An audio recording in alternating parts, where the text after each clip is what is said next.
Would you like to get warm inside? I could hardly get by on my own, but one day, in the park, I helped a homeless mother and her daughter.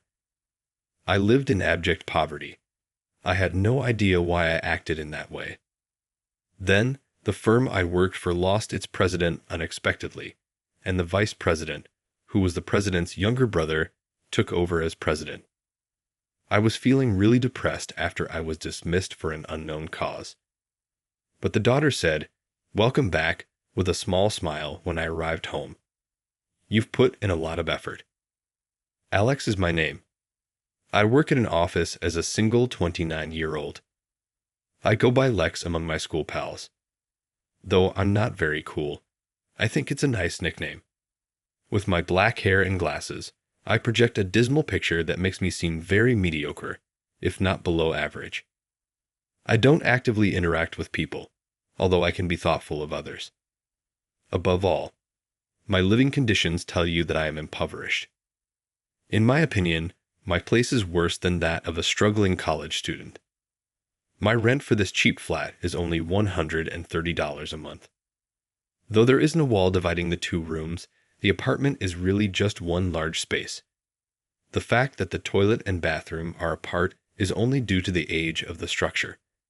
The floor is old, the rooms are thinly divided by thin walls, and the kitchen is small. Even somewhat loud voices can be plainly heard, albeit it's not like you can hear every sound. There is hardly any privacy. I hear a couple arguing next door right now. It's intolerable since it's not just arguments. Sometimes I can hear their private moments. In addition to the sounds of the neighbors, I can hear loud music coming from open windows outside and the sounds of illegally modified bikes. I therefore retreat to my room to decompress during these boisterous periods. Even though I don't yell or shout, talking angrily to myself at a reasonable volume makes me feel a little better. Verbally releasing my pent-up worry lifts my spirits. I find it more satisfying to express it aloud, but some people feel putting it down is good. It's free, and the very mention of it lifts my spirits. Give up the loud noises already. I'm not shouting, so no one is bothered, and my neighbors probably don't even notice. But at my age, one subject that often comes up is what's known as the marriageable age. Yes, please, I would like a girlfriend. Not that it's something to boast about, but in my 29 years, I have never had a girlfriend. I can't now afford to have a partner, but some of my peers already have children. I don't have the money to support her, even if I did. My student loan debt is the main source of my extreme poverty, and I'm barely making ends meet on a job that barely covers my living expenses. Becoming a parent seems like a far-off dream.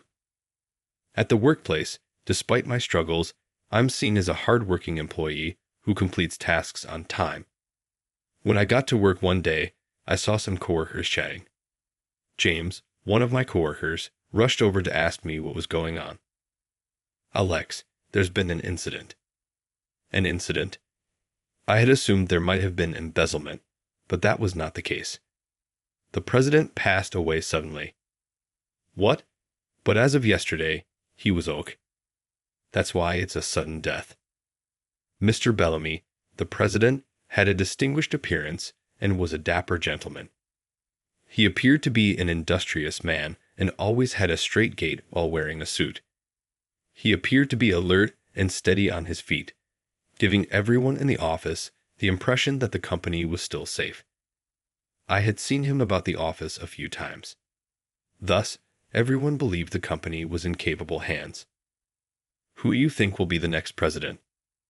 Well, there's probably going to be him, based on the hierarchy. Him.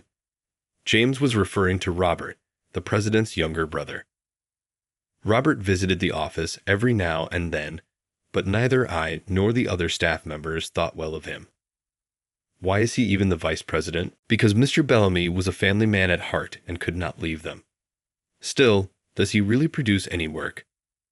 It was difficult for me to respond to this question. Robert was ultimately named the next president. It was logical since they couldn't hold onto the presidency indefinitely. If that occurred, other businesses may view us with contempt, and some might even attempt to profit from the circumstance. Nevertheless, we felt nervous because Robert would now be in charge of the business. This was due to Robert's lack of involvement in the business up until this point.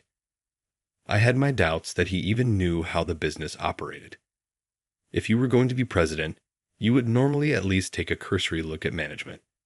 Despite its small size, our company employed a respectable number of people. Providing for all of their families is a significant commitment. Robert did not really work as vice president, despite having that title. It seemed that several workers had witnessed him gambling on a regular basis.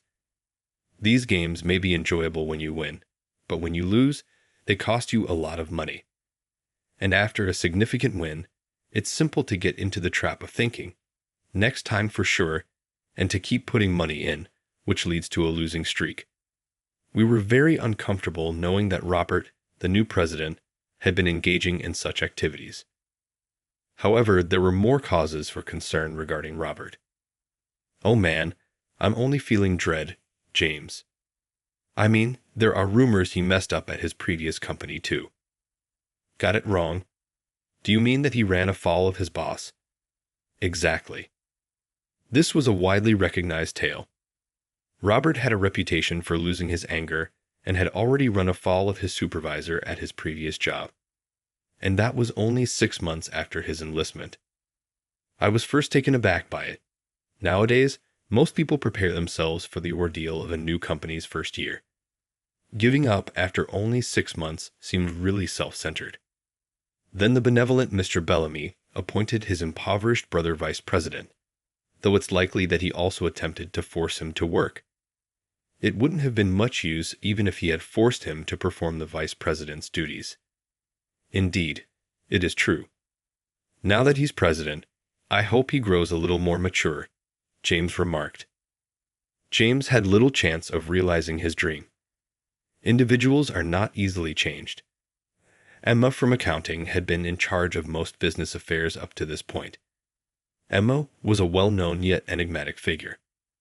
None of us had ever seen her before or had any idea of her appearance. It was also widely known, though, that the former president possessed a great deal of faith in her.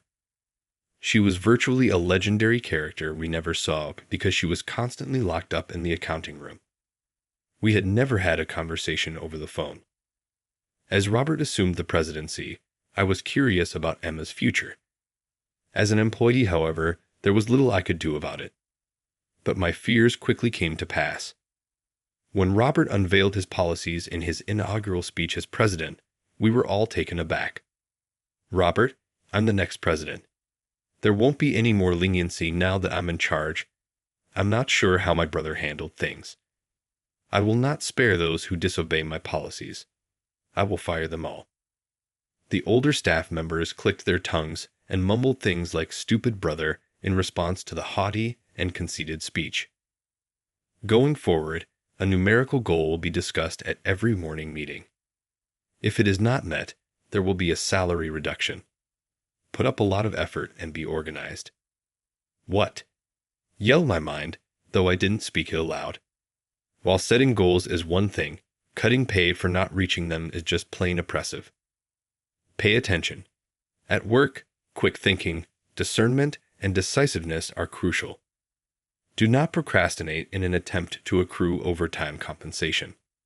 That's simple for him to say, but in many cases, overtime is unavoidable.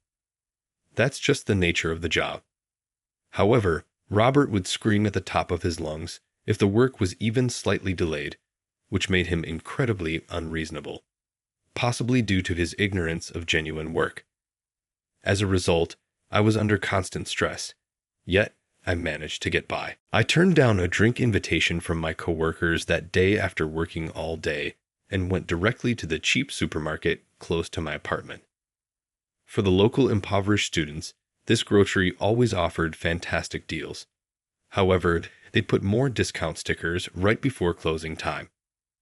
I didn't hesitate to add several significantly reduced prepared meals to my basket. Maybe this is the supermarket's method of making sure they sell out of all of their prepared foods before the end of the day. Along with the salad, which was on sale for 80% less, I also swung the plastic bag I was using as a reusable shopping bag, which was ready to develop holes from frequent use, as I exited the store. In this late hour of the night, I was walking home when I noticed two women huddled together on a bench in a small, dark park. I would have ignored it if it had just been two women chatting in the park, but there was something strange about them, so I paused and just watched. Based on their similar looks, the two women appeared to be mother and daughter. It was close to 10:00 p.m. In addition, they were somewhat unclean and were dressed extremely casually for the occasion. I walked carefully into the park, listening to their chat while feigning to get a warm drink from the nearby vending machine. "Mom, I'm cold." "It's all right.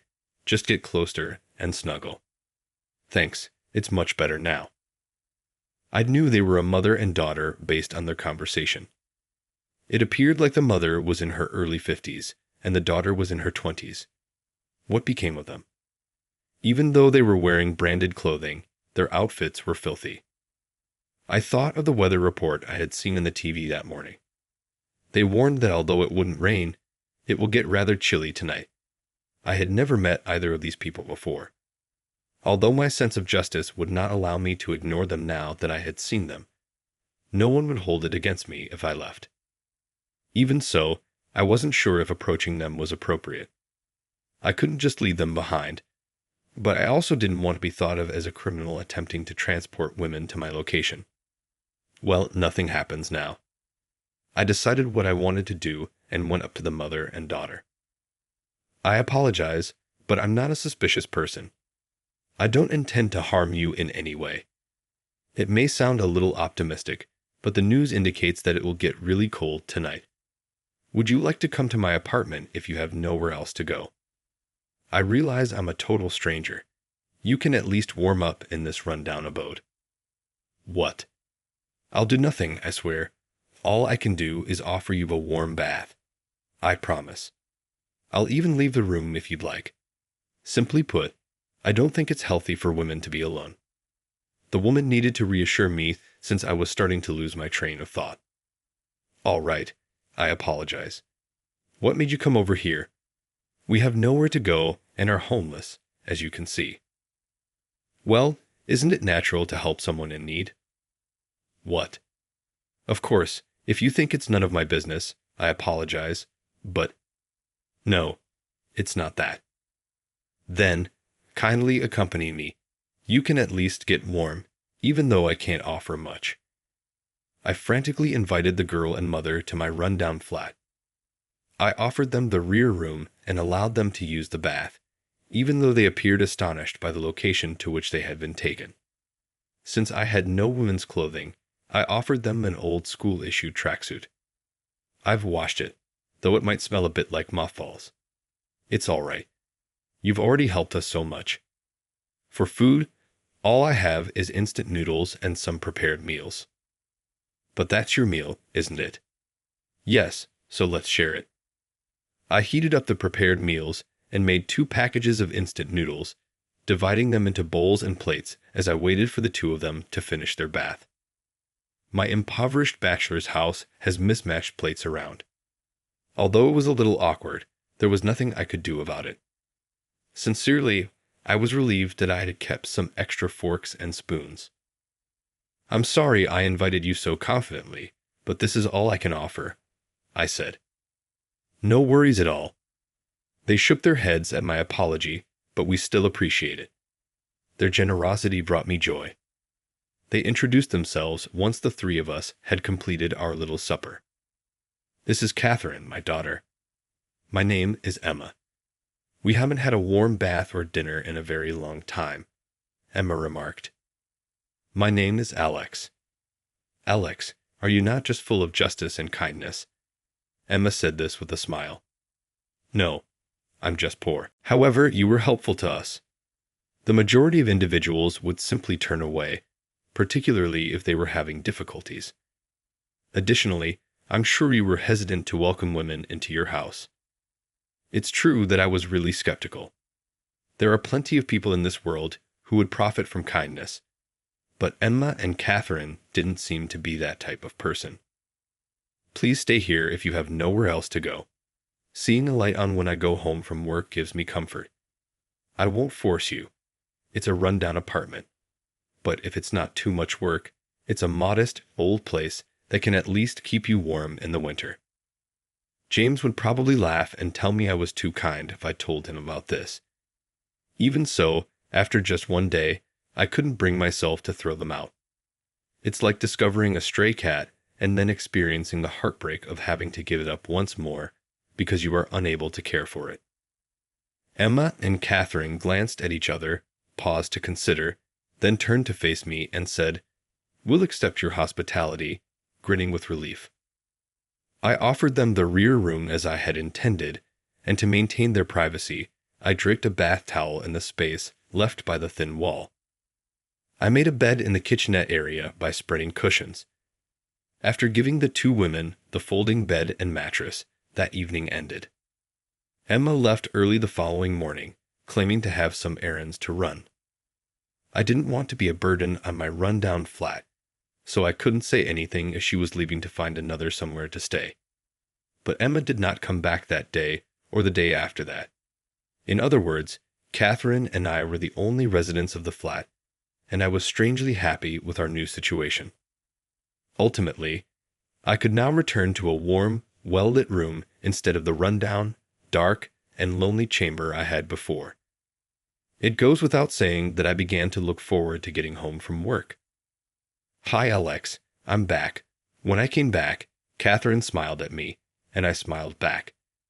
In the small kitchen, Catherine would prepare delectable dishes.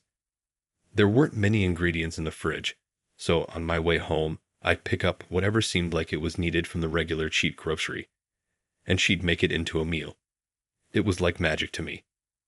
It became a turning moment in my life to have someone wait for me when I returned home. I became aware of the value of people supporting one another after meeting Catherine. I was shocked to see Catherine at work a few days after it started to become the standard for her to be there when I got home. What the hell is this? On my desk, there was a piece of paper.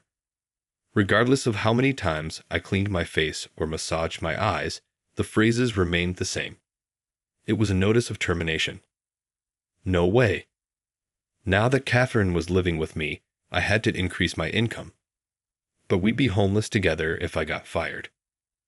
I went directly to the president's office since I could not accept this unilateral termination.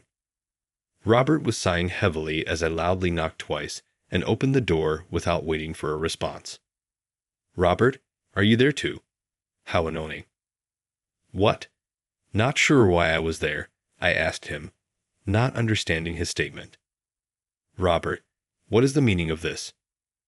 "I don't know, but isn't this termination notice from you?" I gave him a hard slap on his desk for being fired. Throwing a couple more notices of termination onto his desk, Robert appeared irritated. "You're the fifth person today."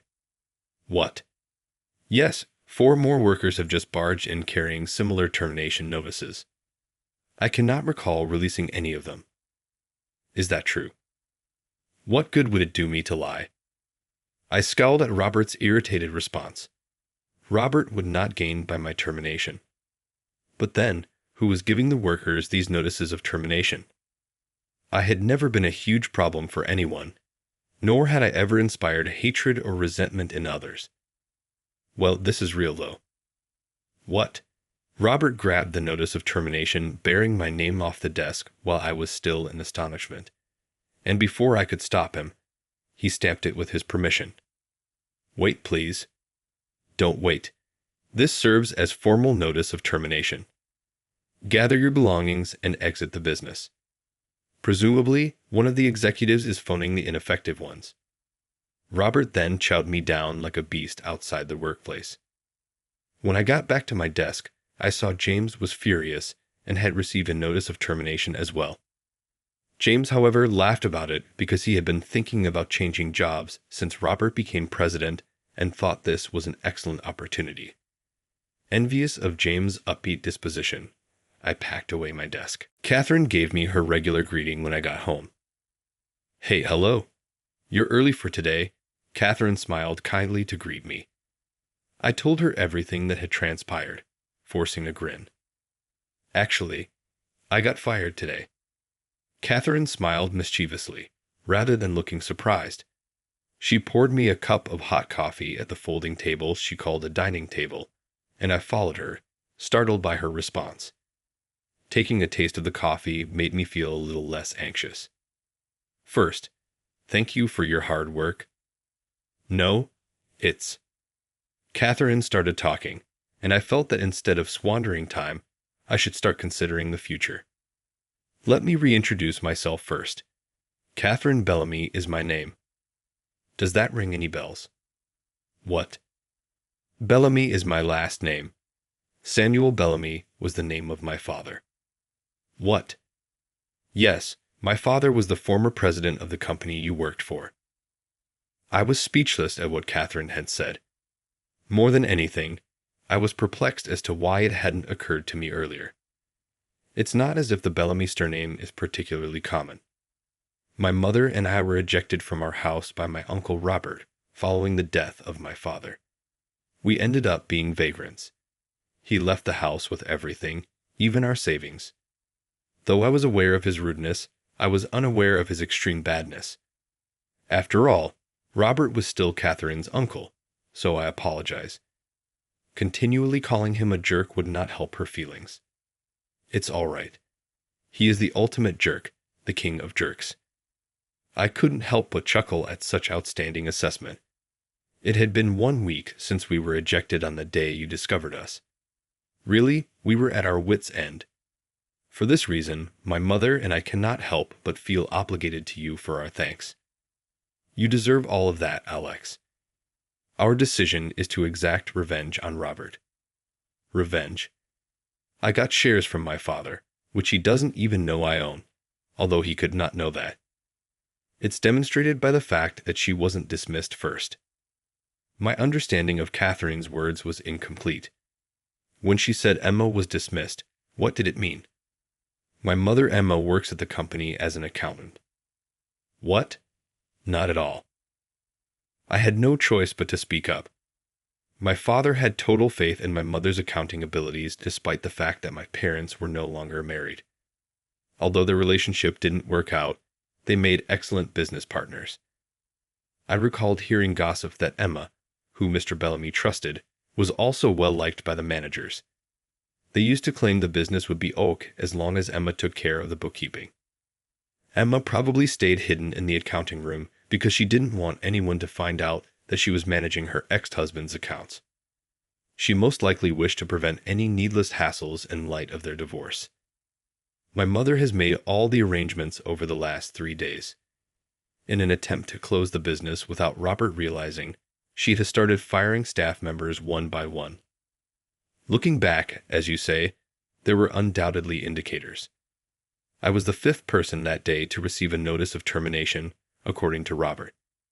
His demeanor suggests that he must have also gotten termination letters from multiple other employees. After the new company is established, my mother intends to rehire everyone she let go of. The shares are what I own. Robert is not qualified to lead the business. Catherine grinned and had a leader's confidence. Although she seemed like a kind woman to me, she turned out to be really amazing. There was a stir in the workplace a few days after this chat. What? Are you letting me go? This is absurd. That day's meeting saw the board of directors decide to fire Robert with unanimous consent. The board's decision was final and could not be changed. Robert, you can either come work for me or get a new job on your own. What will it be then? You believed in quick thinking, sound judgment, and decisiveness, as I seem to remember. Make a decision quickly.